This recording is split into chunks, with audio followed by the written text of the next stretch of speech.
Ang topic po natin ngayong araw na ito ay fruit of the Spirit. Fruit of the Spirit. Now, i-define muna natin ano bang ibig sabihin nito. Kung mapapansin niyo, ang ginamit na salita ay fruit, no? Singular. Pero ang dami niya. Ang dami niyang love, joy, peace, patience, kindness, goodness, faithfulness, gentleness, self-control. Parang siyam yan, di ba? Well, ang explanation is that these are actually interrelated to each other. Kumbaga, so isang bunga, marami yung mga flavor niya. So, i-define muna natin ano nga ba ang fruit of the Holy Spirit. Basically, when we say fruit of the Holy Spirit, it refers to the 9 characteristics or quality, no? Siyam na kalidad na kung saan ay napuproduce, nakikita sa buhay ng isang Kristiyano na nagpapatunay na ang banal na Espiritu ay nananahan, kumikilos, nagpapalakas at nagbibigay ng kapangyarihan sa isang mananampalataya upang sa gayon siya ay lumago at hindi lang lumago, kundi magawa niya kung anong pinagagawa sa kanya ng Panginoon para maluwalhati natin siya. Nakasulat po ang talatang ito sa Galatians chapter 5 verse 22 to 23. Let's read it. Sabi, but the fruit of the Spirit is love, joy, peace, patience, o sa ibang salin po ay forbearance, kindness, goodness, fruitfulness, gentleness, and self-control. Sabi ni Paul, against such things, there is no law against it. So, there is no against such things, there is no law. Nakuha niyo po. Ngayon, iisa-isahin natin ang mga fruits of the Holy Spirit na ito. Ano po? Pero bago yon, tingnan natin ano ang purpose natin sa pag-aaral natin ito. Well, basically, ang purpose natin sa pag-aaral na ito ay upang makita natin kung anong mga ito at kung paano ang fruit of the Holy Spirit actually is going to transform us. Kung paano tayo babaguhin ito. At ang pagbabago ito na gagawin sa atin actually ay pagbabago ng ugali at pagkataon na kahalintulad ng sa Panginoong Sukristo. Dahil ang ating pong ultimate goal is to become like Jesus Christ, or ang tawag natin ay Christ-like. Nakuha niyo po? Tingnan natin anong explanation doon sa mga fruits na yon. We will go now to the explanation of the fruit of the Holy Spirit. We will try to understand now the fruits of the Holy Spirit, and so therefore live. Na-highlight nila yung gifts of the Holy Spirit. Pero kung akong tatanungin nyo, mas mahalaga yung fruits of the Holy Spirit. Hindi ko po sinasabing hindi mahalaga ang gifts of the Holy Spirit, pero kung titimbangin, para sa akin lang naman ito, parang mas matimbang sa akin yung bunga ng banal na Espiritu. Nakuha nyo? Kaysa sa gifts. Kasi yung giftings, pwede kasi yung isang tao magaling, halimbawa, magaling mangaral, pero walang self-control. Di ba? Parang ang layo, di ba? Halimbawa, nag-i-speak in tongues siya, pero nagmumura. O kaya, magaling sa administration, kaya lang bugnutin, di ba? Mga ganon. So, sa akin, kung tatanungin nyo, mas mahalaga yung characteristic, yung being like Christ. So, isa-isahin natin, ano-ano ba ang mga fruits of the Holy Spirit nito at anong ibig sabihin nito? Una po, sa listahan ay yung salitang love. Actually, this is very foundational. The very foundation of all the fruits. In fact, fruit nga kasi love, tapos kawing-kawing na yan, magkakadugtong na o magkaka-relasyon yan. Ano daw ba ang love dito? Well, ang ginamit po na original Greek word ay agapao o agape, from the word agape, which means is selfless, sacrificial, and unconditional love. This actually is the kind of love that reflects God's love for all of us. Ang pag-ibig ng Diyos ay pag-ibig na hindi makasarili. Pag-ibig na walang hinihinging kapalit o dahilan. Sacrificial siya. Nakuha nyo? Saan natin mababasa yung ganitong klaseng pag-ibig? Sa unang Korinto chapter 3, verse 4 to. So, kung mapapansin nyo, yung yung pag-uugali ng pagmamahal dito actually ay pinapakita actually sa pamamagitan ng action. So basically, love is an action word. Hindi ito emotion. Kasi dati-dati ang pagkakaintindi ko sa pag-ibig yung ano yan, damdamin yan, pagmamahal. Pero ito ay higit pa pala sa damdamin. Ang pagmamahal ay nagtutulak sa iyo para kumilos, gumalaw at gumawa ng bagay na mabuti at maganda. At ano-ano daw yon? Number 1, sabi, love is patient. Pasensyoso. Hindi siya magagalitin. Kind, mabuting loob. Love is not jealous, hindi maiinggitin. Love is not boastful or proud or rude, hindi magaspang ang pag-uugali, hindi mayabang. It does not demand its own way. It is not irritable. And it keeps no records of wrong. Hindi siya nagtatanim ng mga mali, no? Ng galit. It does not rejoice about injustice. Hindi siya natutuwa sa masama, kundi natutuwa siya sa katotohanan. He rejoices whenever the truth wins out. Verse 7, love never gives up. Ang pag-ibig pala, masasabi natin yung pag-ibig kapag hindi siya na sumusuko. It never loses faith. Hindi nawawala ng pag-asa at ng pananampalataya. Ang sabi dito, and endures through every circumstances. Paano nyo malalaman na tayo ay nagmamahal? Kapag pasensyoso na tayo. Kapag hindi na tayo nagtatanim ng galit.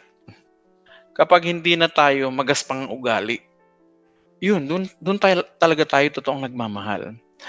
Pag sinabi natin na mahal natin ang isang tao pero yung trato natin sa kanya ay may kagaspangan, tapos lagi tayong nagtatanim ng mga mali, hindi tayo marunong magpatawag, hindi totoong pag-ibig yun.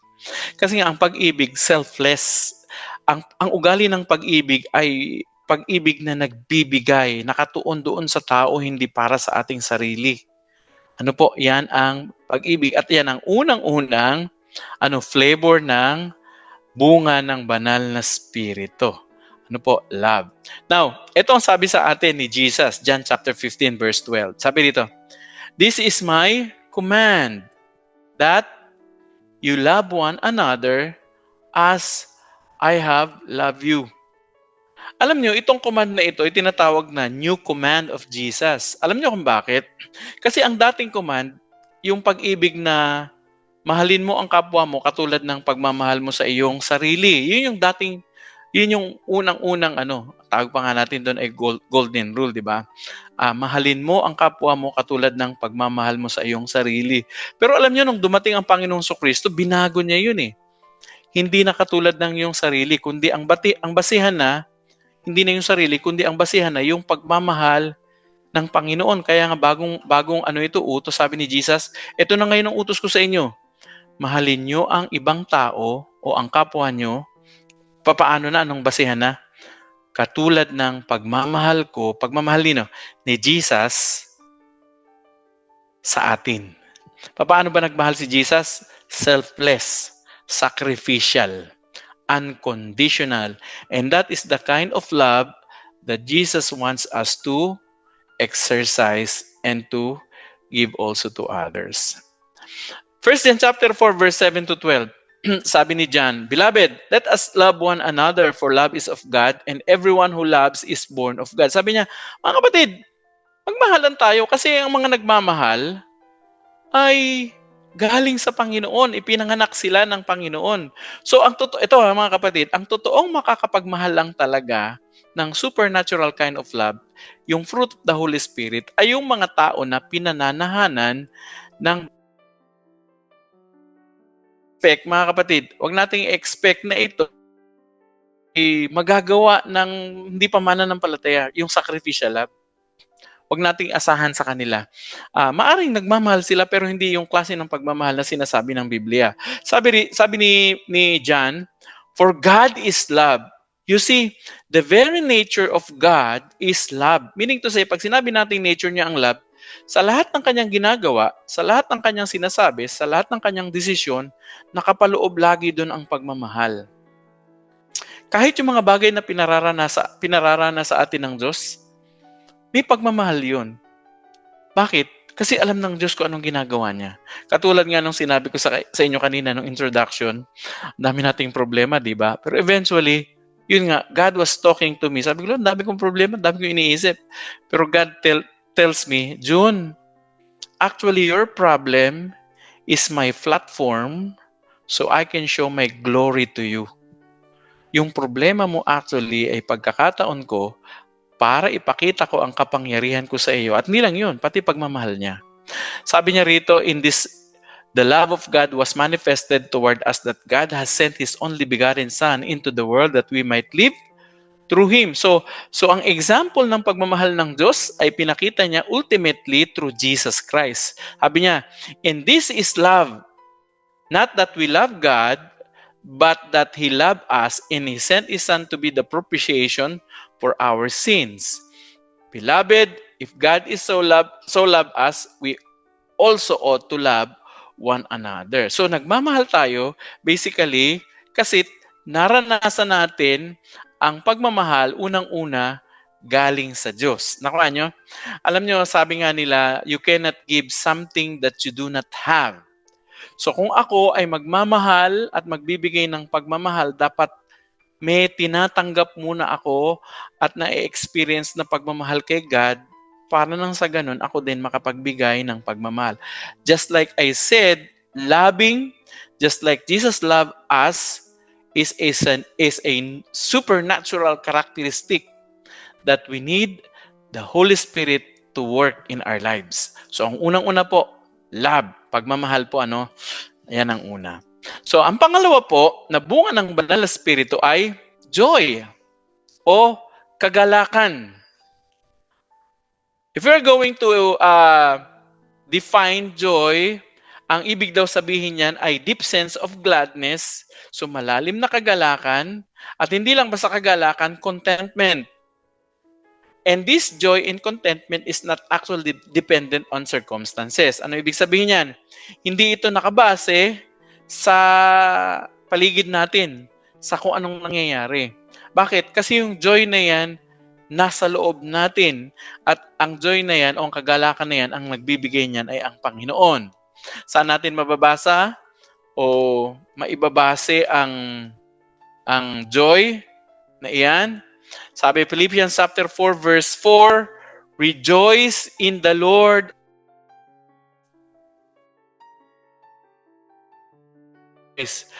Paano daw sabi ni Pablo? Sabi, magalak kayong palagi. Always Paano rin magagalak akong palagi kung halimbawa meron akong posible ba? Yes, kasi dinagdag niya yung salitang in the Lord. So, a person can only have a true joy in the Lord. Kapag tinanggal mo sa equation si God sa buhay mo o sa buhay ng tao, wala nang kagalakan. Happenings na lang yan. Pag may happenings, tsaka ka lang masaya. Pero pag wala na ang mga tao, tapos na ang event, tapos na ang happenings, malungkot ka na uli pag nag-iisa. Pero mga Kristiyano, hindi ganyan. Ang mga Kristiyano, kahit mag-isa tayo, tayo ay may kagalakan pa din. Sapagkat ang kagalakan natin ay nasa Panginoon. At sabi ni Paul, practice it, rejoice in the Lord, magalak tayo. And again, sabi niya, I say, rejoice. Romans 15:13, now may the Lord God of hope fill you with all joy. Sino daw ang nagpupuspos o nagpupuno ng ating kagalakan? Sabi ni Pablo, sabi niya, ang Diyos. Nawa ang Diyos ang magpuno sa inyo ng kagalakan at hindi lang kagalakan, kapayapaan. Kapayapaan.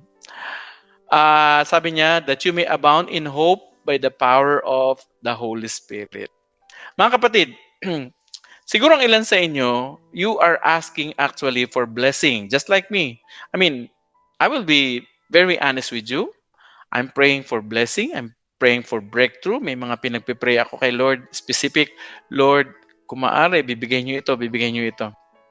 Pero you know what? Hindi lang blessing actually or financial blessing or physical blessing ang binibigay ni God. O hindi lang physical health.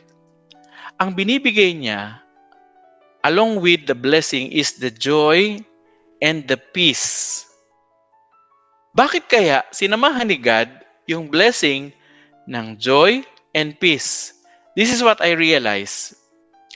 You will never be able to enjoy any amount of blessing kung wala kang peace at kung hindi mo alam kung paano maging masaya. Kasi ang totoo, ang tao kahit marami na siyang nakamal na pera o ari-arian o kayamanan,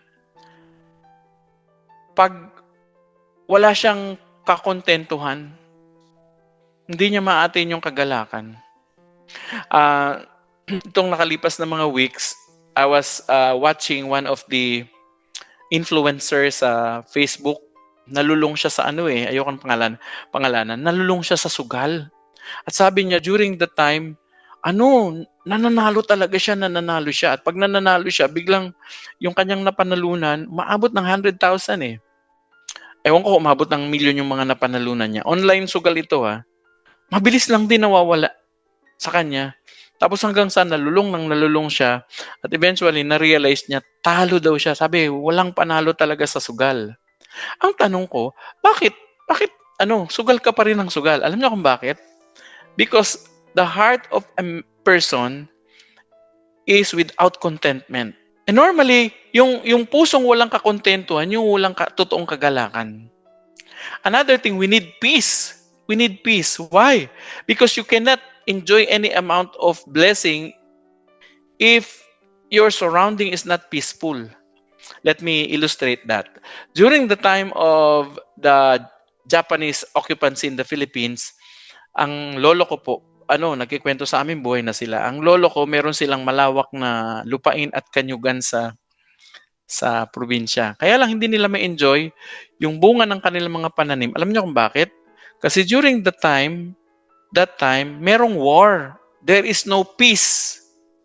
Nagtatago sila lagi kasi kinakabahan sila. Baka nandyan na yung mga Hapon, hulihin sila, rapin yung mga babae, at patayin yung mga lalaki. So they cannot enjoy any amount of blessing because there is no peace. I realize that's also true even now. You cannot enjoy any amount of blessing if there is no peace. And so therefore, wala ka talagang joy. And you know what? The joy of the Lord comes along with peace. Nakakatuwa, no? Bunga ng banal na espiritu yan. Okay, kaya ito, ang pangatlo actually, na bunga ng banal na espiritu ay peace. So yung una? Love. Pangalawa, joy. Pangatlo, peace. When we say peace, ito daw ang ibig sabihin niyan. That is what?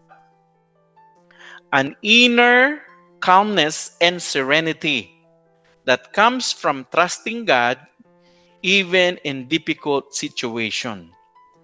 Ang kapayapaan daw ay nagmumula sa kalooban mo, matining na kalooban, dahil alam mo kung sino ang pinagtitiwalaan mo, at kahit ano pa man ang nararamdaman mo ngayon o nararanasan, alam mo na maayos at mabuti ang kalalagayan mo kasi kilala mo kung sino yung pinagtitiwalaan mo.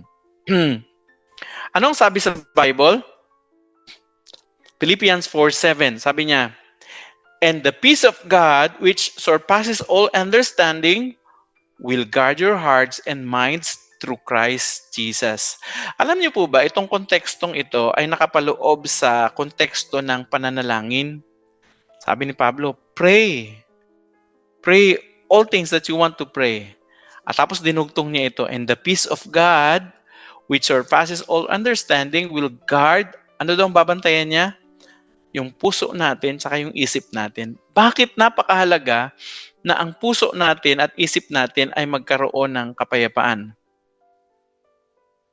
May kilala po ba kayong may anxiety o nakaranas ng nervous breakdown? O sabihin na lang natin parang ninenervyos kayo o kinakabahan. Can I tell you my story? Mga 10 taon na po yata ang nakakalipas. Natutulog po ako Madaling araw po nun, siguro 2:00 pa 3:00. Bigla na lang po ako nagising. At yung pagkagising ko pong yun, parang kinakabahan po ako. Isa sa larawan ko. Sobrang kabado ako na ang pakiramdam na yun, mamamatay ako. At naghahanap ako ng tao na pwedeng magpakalma sa akin. Uy, nakuha nyo?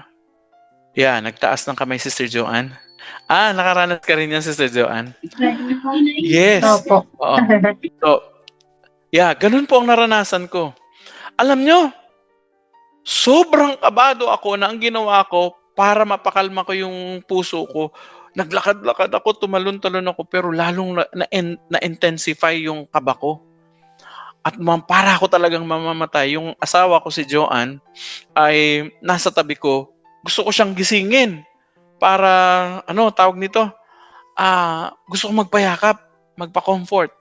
Pero sobrang tulog siya at hindi ko na siya ginising, hindi ko siya nalala. Sabi ko, naku, anong mangyari sa akin? Tapos pinaalala sa akin ng banal na spirito, yung Psalms 23. The Lord is my shepherd, I shall not want. He makes me lie down in green pastures. He leads me beside quiet waters. He restores my soul. Tapos, even though I walk through the valley of the shadow of death, I will fear no evil, for you are with me. Your rod and your staff, they comfort me. You anoint my head with oil, my cup overflows. You prepare a table before me in the presence of my enemies.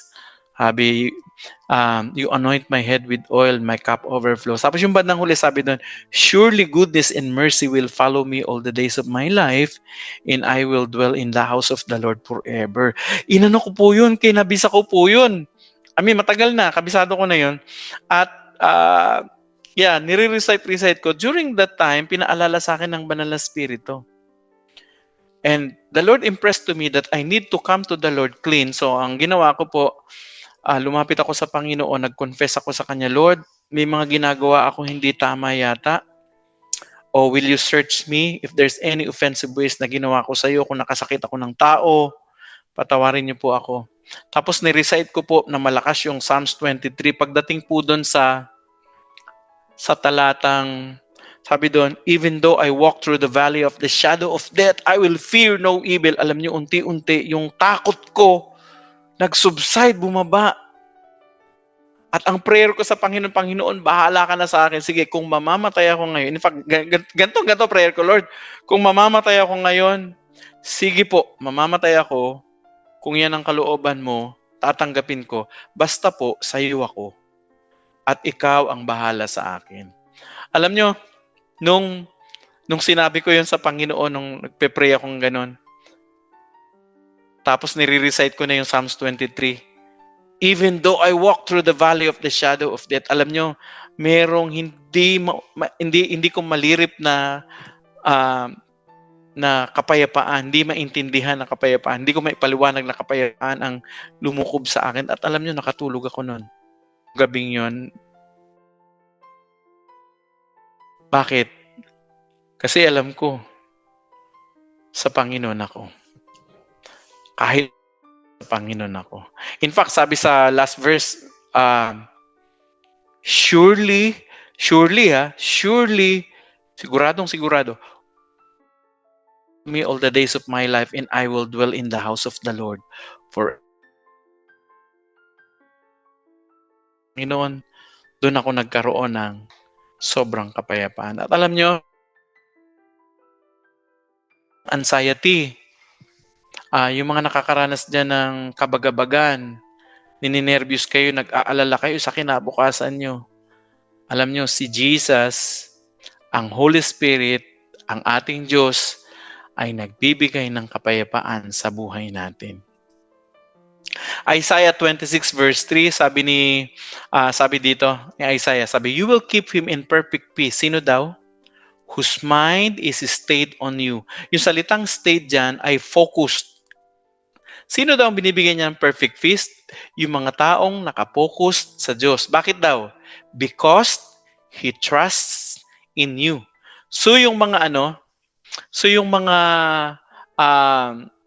taong nagtitiwala sa Panginoon,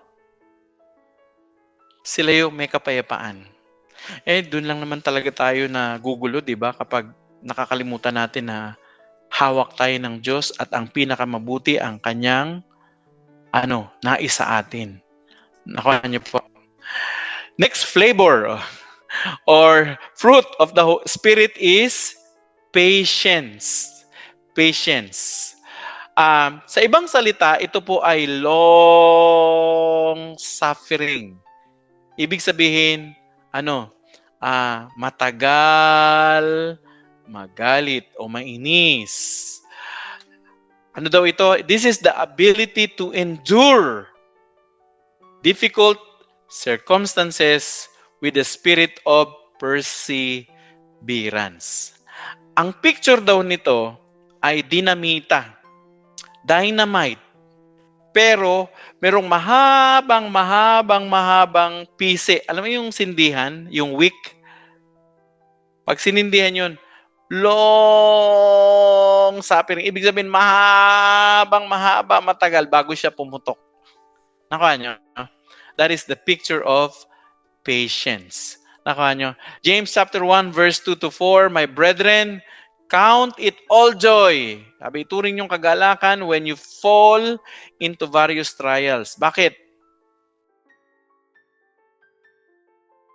Patience. Wow! Yung mga trials pala, yung mga pagsubok pala, kapag tinanggap pala natin yan, yung challenge na yan, daw tayo, nadidevelop daw yung patience natin. But let patience have its perfect work, that you may be perfect and complete, lacking nothing. Meaning to say, hayaan natin na gumana yung patience sa ating buhay upang sa ganun, we will be perfect. Meaning to say, we will be able to, what? Make a decision correctly and walk a life righteously. Nakuha niyo po? Ayan. So, patience. Saan natin madalas natetesting ang patience? Sa experience ko po, sa traffic. Lalo na kapag ikaw ay nagmamaneho. Pag traffic, doon nakikita. O kaya, merong kang mga inaasahan sa buhay, pinangako na sa'yo, inaasahan mong dumating na pero hindi dumating. O kaya inaasahan mong ginawa pero hindi ginawa. Alam nyo, pinahihintulutan yun minsan ng Panginoon para ma-practice natin yung patience. Nakuha nyo? Pag-pray yung, Lord, give me patience. Right? Nun. Ang patience, wino-work out yan. Paano malalaman na nag-grow ka na sa patience? Bibigyan ka ni Lord ng ng mga testings. Nakuha nyo? Yung pampasakit ng ulo para, dito. Nakuha nyo po. Ang isa sa struggle ko po ay yung pag may po ako everyday biglang kakat na ganun. Ako po, Lord. Diba? So, practice patience. And you know what? Patience actually is, listen to this, power under control. Power under control.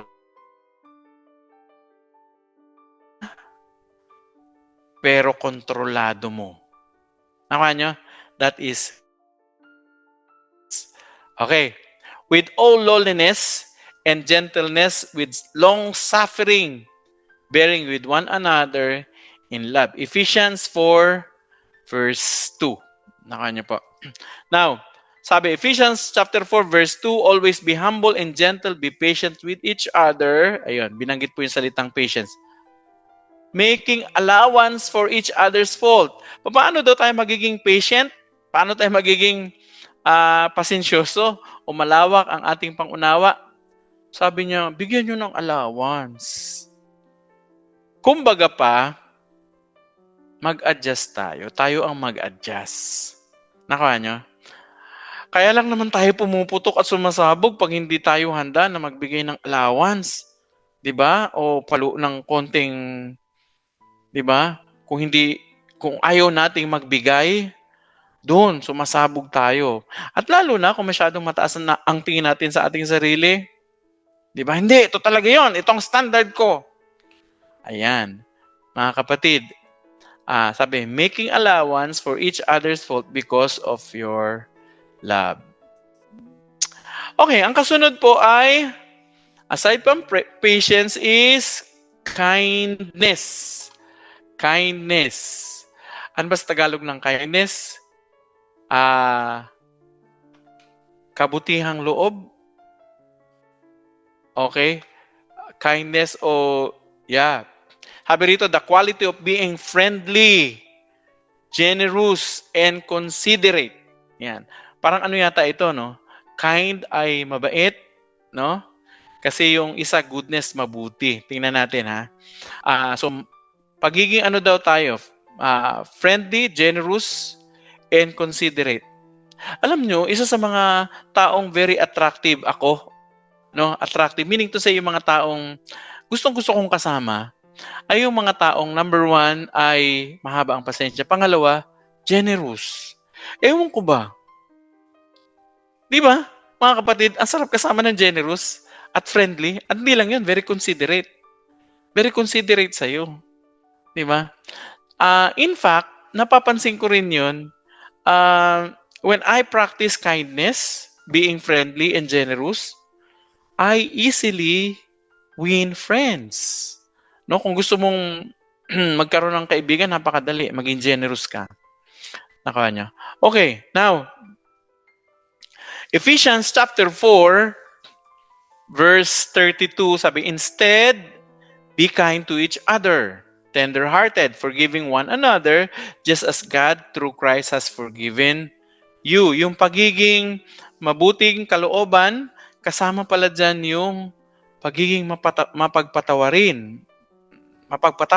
sa kasalanan ng ibang tao.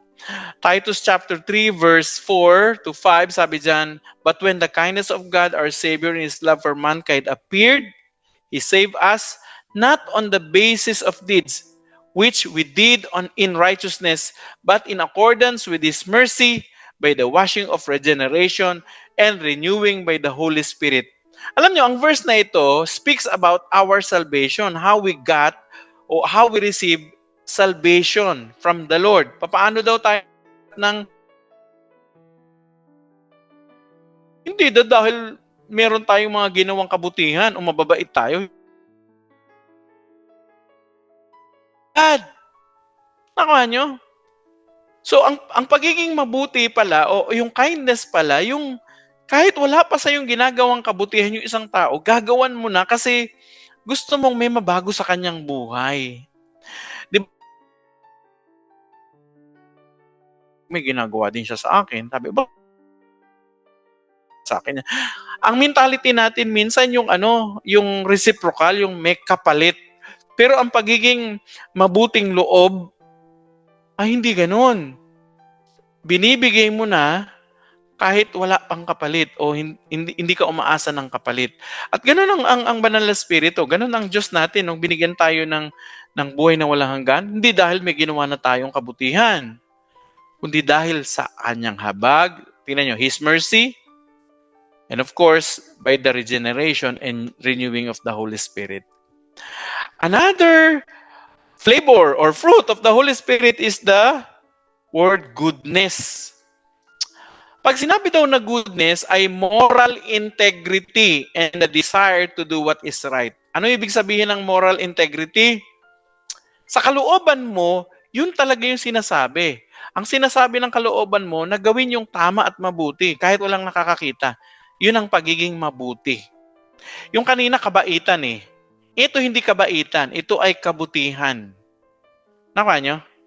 Ang kabutihan yung kahit anong mangyari, hindi mo ipagpapalit yung katotohanan, kahit anong mangyari, hindi mo ipagpapalit yung integridad mo. Nakuha nyo? Sa totoo lang mga kapatid, this is a big word. Napakalaking nito. Kasi sa buong buhay natin, may mga panahon na hindi tayo naging totoo sa pinangako natin. Nangako tayo, pero ang totoo, hindi naman natin iniisip na tuparin. So yung integrity natin, hindi ganun ka taas, no? Pero ang goodness po, ang kabutihan, gumagawa ka ng isang bagay, tapos wala kang iniisip na kapalit o walang malis yung ginagawa mo. Sabi sa Romans 12:9, sabi, your love must be real. Hate what is evil and hold on to what is good. Dapat ang pagmamahal natin totoo. Okay? At ang pinanghahawakan natin ay kung anong mabuti at hindi yung masama. Psalms 23 verse 6. Ito yung sinasabi ko sa inyo kanina. Sabi dito, surely, goodness and mercy shall follow me in the house of the Lord forever. Grabe. Biruin mo yung yung confidence dito ni David. Ang tindi, ang taas ng confidence niya kay God. Bakit? Kilala niya kasi si God. And what is the character of God? He is good. Sabi niya, His goodness. At hindi niya sinabi rito na patsamba-tsamba lang. Na hindi niya sinabi na baka sakali ang kabutihan ng Diyos ay hindi ako iwanan. Hindi siya nagbabaka sakali kundi sure siya. Sabi niya, surely, goodness and mercy will follow me. Alam niyo ibig sabihin nun? Yung will follow you, yung goodness ni God, tsaka yung mercy niya, kahit saan ka magpunta. Hindi ka iiwanan ng blessing ni God, ng kabutihan niya, ng pagsama niya. Sabi niya, all the days of my life, sa buong buhay mo. At ang pangako niya, I will dwell in the house of the Lord forever. That is the goodness of God. Next fruit or flavor actually of the fruit is faithfulness. Faithfulness. Ang faithfulness daw ay loyalty and reliability. Ibig sabihin, ikaw ay tapat, pero hindi lang basta tapat, kundi maaasahan. Maaasahan. Ano po? Ikaw ay tapat at hindi lang basta tapat, kundi ikaw ay maaasahan din. Nakuha nyo? Hindi lang ikaw tapat, kundi ikaw ay maaasahan din. Saan? Sa relasyon, pero hindi lang sa relasyon, kundi sa mga responsibilidad. Mga kapatid, kung sa mga nakalipas na panahon tayo ay hindi talaga naging tapat at hindi tayo naasahan, ang nakakatuwa nito, dahil ang banal na Espiritu Santo ay nasa atin na, binibigyan niya na tayo ng kapangyarihan para maiba na yung buhay. Kung dati hindi ka tapat, ngayon sinasabi na sa atin ng Panginoon, alam mo, pwede ka nang maging tapat at pwede ka nang maging meron tayong kapangyarihan, meron tayong banal na Espiritu na sa atin ngayon ay gumagabay. Amen po ba? 1 Corinthians verse 2, words, that one be found trustworthy. Tayo daw ng mga pinagkatiwalaan ay dapat totoong mapagkakatiwalaan. Lamentations 3:22-23, because of the Lord's great love, we are not consumed, for His compassions never fail. They are new every morning. Great is your faithfulness. Another fruit or flavor actually of the fruit is gentleness. Nakuha nyo? Gentleness. When we say gentle, a humble and calm disposition, not seeking to dominate but to serve. Very important word. Not to dominate but to serve. Nakuha nyo? Humble and calm disposition. Meaning to say, ang pagiging gentle ay hindi tayo nag-iisip na tayo ang laging mananalo. Dapat manalo ako dito, dapat ako ang angat, dapat akong matibay, dapat akong una. Minsan kasi, yun ang kaisipan natin. Lalo na nung mga hindi pa tayo mananampalataya. Pero ang pagiging gentle, mapagpakumbaba ka na. Tapos, kalmado ka.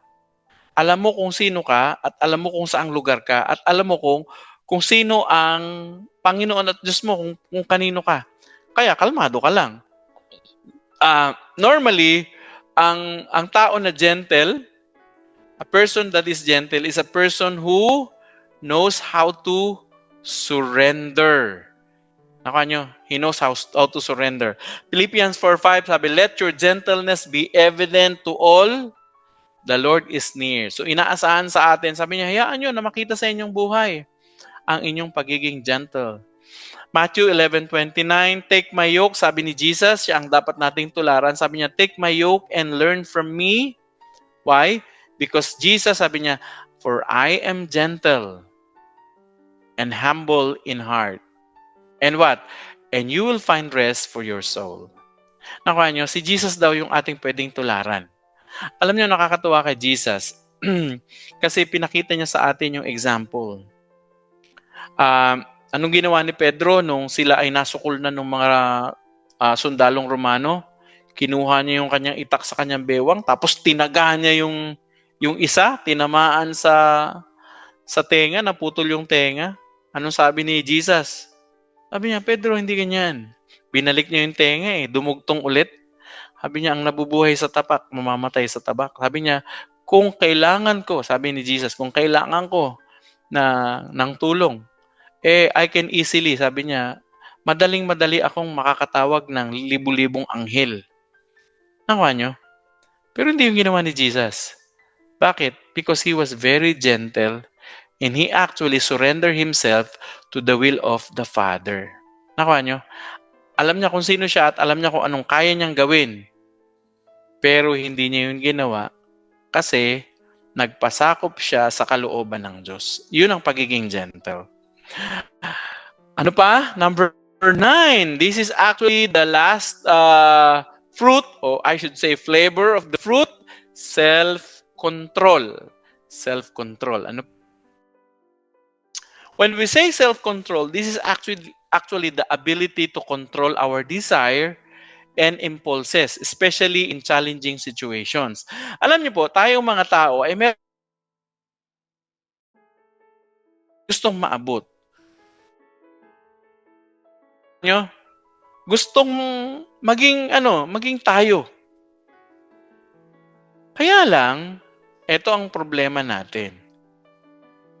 May mga panahon na ang gusto natin ay hindi lang natin gusto, kundi gusto natin mabilisan.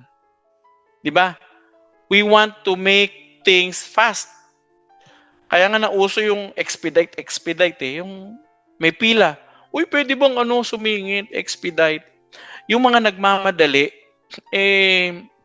kadalasan sila yung mga taong gumagawa ng hindi na ayon sa sa tama. 'Di ba? Mga nagmamadali. May kasabihan nga sa sa kakawikaan ng mga Pilipino. Ano daw? Ang lumakad ng matulin, kung matinik ay malalim. Totoo yun. Naobserbahan na yun ng ating mga ninuno, ng mga matatanda sa atin. Yung taong padalos-dalos at gustong matapos agad, nagmamadali, hindi gaano nag-iisip. And so therefore, kapag sila ay dumating sa pagiging palpak, ano nangyayari? Ang nangyayari ay nalalagay sila sa mas malaking problema. So, kailangan natin ng self-control. Ano po? Self-control. Anong sabi sa Bible? Sabi rito, 1 Corinthians chapter 9, verse 25. All those who compete in the games use self-control so they can win a crown. That crown is an earthly thing that lasts only a short time. But our crown will never be destroyed. Ano daw po ang sinasabi niya dito? Sabi, yun daw na sumasali sa paliksahan, dinidisiplina daw nila ang kanilang sarili. At sa larangan ng pagdidisiplina, kasama po dyan yung self-control. Yung mga atleta, halimbawa, yung mga tumatakbo, kailangan disiplinahin nila ang kanilang sarili na araw-araw silang gigising tapos tatakbo para masana yung kanilang katawan sa mahabang takbuhin, lalo po yung mga sumasali ng marathon. Halimbawa, yung mga sumasali sa boxing, dinidisiplina nila ang kanilang sarili na araw-araw tatakbo sila at magsha-shadow boxing at maging sa pagkain, kasama po yung disiplina. Self-control po ang pinapairal nila doon para po anong reason, anong dahilan bakit kailangan may self-control tayo? Para manalo tayo, para magwagi, para makamit natin yung gusto nating makamit sa tamang proseso. Halimbawa, gusto mong manalo sa boxing, wala ka man lang practice, gusto mo na agad sumabak sa bakbakan, talo ka. Talo ka nung nag-practice. So, kailangan yung self-control. Pinag-iisipan, pinagpaplanuhan, binubulay-bulay at iniisip ang mga desisyon bago gawin. Lalo na po yung mga sasabihin natin. Kadalasan, yung mga padalos-dalos na salita, yung mga salita pa naman ang hirap ng damputin, ang hirap ng ibalik. Di ba? Ang hirap ng ibalik niyan, yung mga salita. Kaya mag-ingat tayo sa ating mga sinasabi dahil nakakasira ito. So, pairali natin ang self-control. Nakuha niyo po. Okay, katulad ng prutas na ito, nakikita niyo po ito. Itong prutas na ito, hindi naman agad yan naging mabunga. O itong punong ito, sarap niya na, apple to. No? Itong apple na ito, hindi naman siya agad naging mabunga at kasing hitik na ganyan ang bunga. Meron siyang proseso na pinagdaanan para maging ganun siya. Gusto ko mong sabihin na ganun din sa Kristiyano. Sa Kristiyano po ay hindi naman agad-agad na mature ka kagad o mabunga ka kagad. Pero meron tayong mga pwedeng gawin para tayo ay maging mabunga. Anuhan po natin, pasadahan natin yon. Para maging mabunga ang isang pananim na katulad nito, anong mga dapat gawin? Ito po, titingnan natin yung parallel no, sa tanim at dadalhin natin sa spiritual life natin. No? Ipaparallel natin, kumbaga.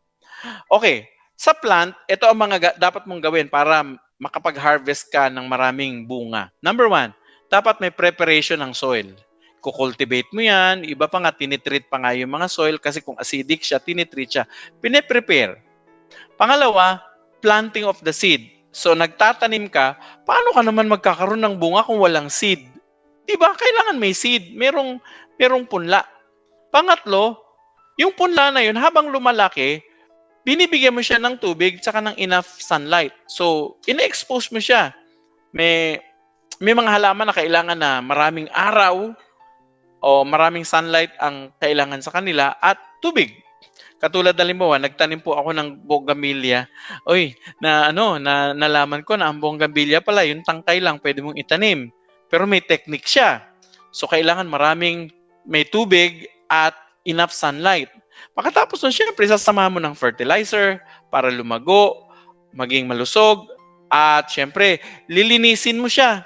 Tatanggalin mo yung mga damo-damo at puputulin mo yung mga sanga na hindi nakakatulong. At syempre, maghihintay ka ng panahon. May waiting time. And during the waiting time, syempre, may persistence ka. Hindi aayaw ka kagad. May mga nagtatanim kasi, sa spiritual na sense, no? Katatanim lang, hinuhukay na nila agad. Hindi, maghintay-hintay ka. Tapos, may panahon ng pagbubunga, ayan, bearing fruit, and of course, lastly, harvesting. By the way, mga kapatid, yung harvesting o yung bunga, hina-harvest siya para ibang tao ang makinabang. Hindi tayo. Nakuha nyo? Ganun din ang puno. Ang puno, may pakinabang sa kanya yan, pero ang unang-unang reason bakit namumunga ang puno, para makinabang yung ibang nilalang. Mga ibon, hayop, at syempre tao. Nakuha niyo po? Ganun din tayo.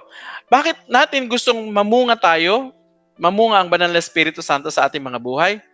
Para nang sa ganun, makinabang yung mga tao. So, basically, ang purpose ng bunga ng Banal na Espiritu sa ating buhay ay maipadama natin, ma-practice natin, magawa natin para sa ibang tao. So, ano-ano naman ang dapat natin gawin sa spiritual life? Spiritual dimension. Ito po yun. So, how can we prepare our hearts for fruitfulness? Number 1, you have to prepare your heart. Bakit? Kasi yung puso natin ay parang, ayan yung lupa. Bago mo taniman yan ng seed, kailangan i-cultivate mo din muna. How do you prepare your heart? Well, it involves repentance, confession, and surrendering to God's will. Meaning to say, every time na i-approach mo si God through His Word, halimbawa, everyday, makikinig ka ng salita ng Diyos, magka-quiet time ka, magbabasa ka ng salita ng Panginoon, mas maganda na suriin muna natin ang ating mga puso. Pagsisihan at talikdan ng mga bagay na kasalanan, ipahayag ito sa Panginoon at isurrender.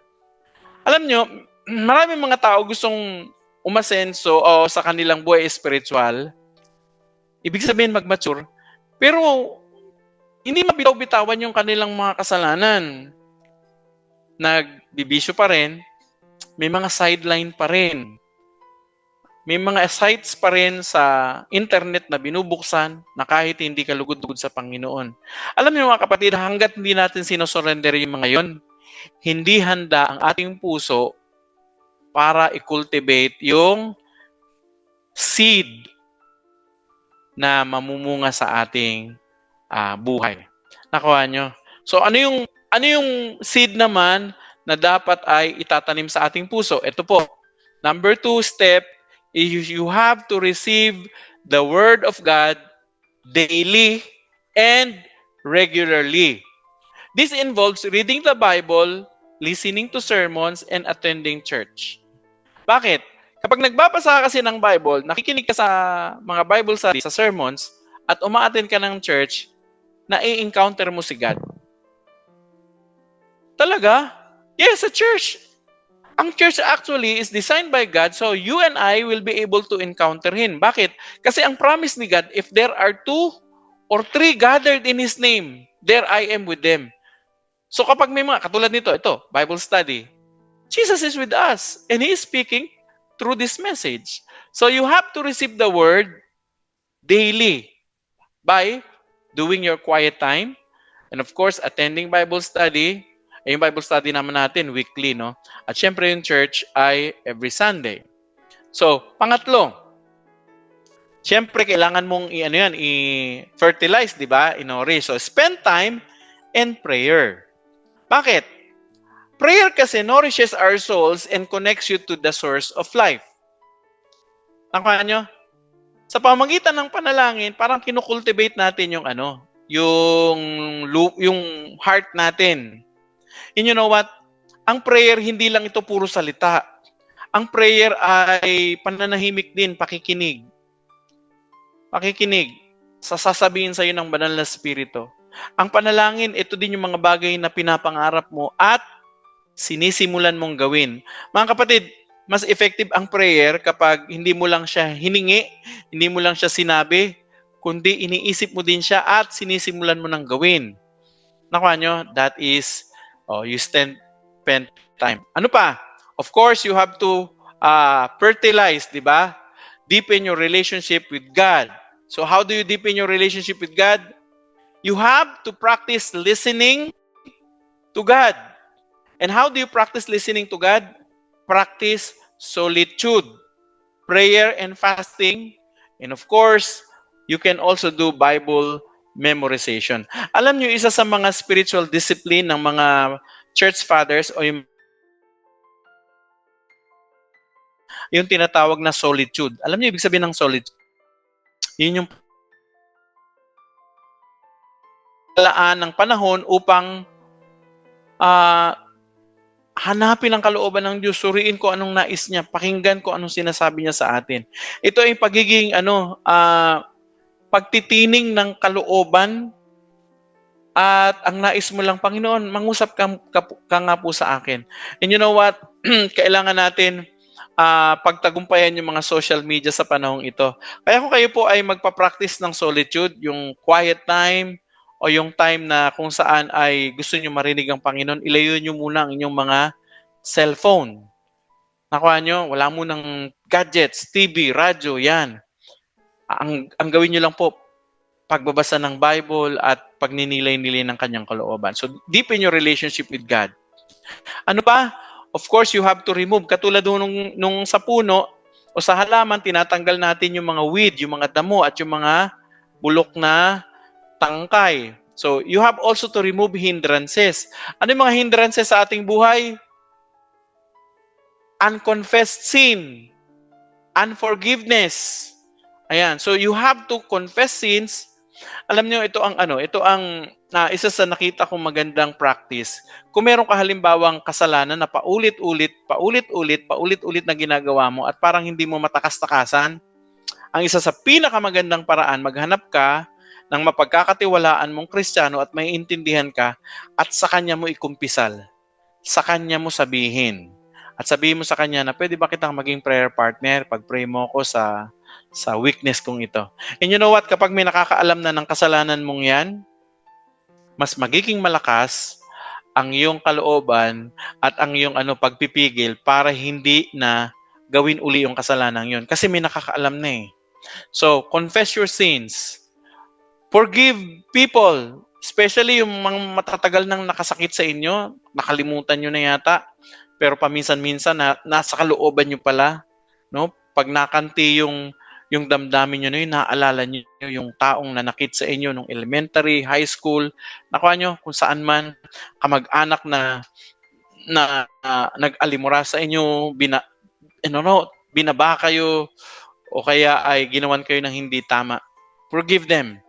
Unforgiveness actually are hindrances for us to bear fruit. Okay, ano pa? And of course, you have to stay focused. Ano ito? Ito yung persistence. No? Do not waver. Spiritual growth is a gradual process. Bigyan nyo rin ng pagkakataon ng sarili nyo na lumago. Wag nyo namang kastiguhin yung sarili nyo na kailangan ganito na ako galing. Kasi may mga tao din na yung sarili nila, sila na mismo ang kumakastigo sa kanilang sarili. Alam nyo siguro sa mga pagkakataong yon, baka ang isang kailangan natin yung patawarin din natin ating mga sarili. Mga kapatid, patawarin mo ang sarili mo sa mga bagay na nagawa mo na mali noong bata ka pa. Let it go. Tama na. Naging part na ng buhay mo yun. So forgive yourself. And accept whatever you are now. You know what? God can do more with your life, no? You can bear more fruit, no? And of course, lastly, we have to imitate Jesus. Ano ibig sabihin niyan?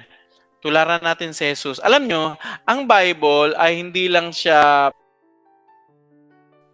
kundi laging hanapin natin, ano bang sinasabi ni Jesus dito sa akin? At paano ba siya nagsalita? Paano siya kumilos? Paano niya hinarap ang mga imitate? Tularan natin ng Panginoon.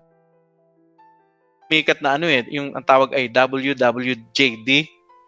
Question yun what would Jesus do?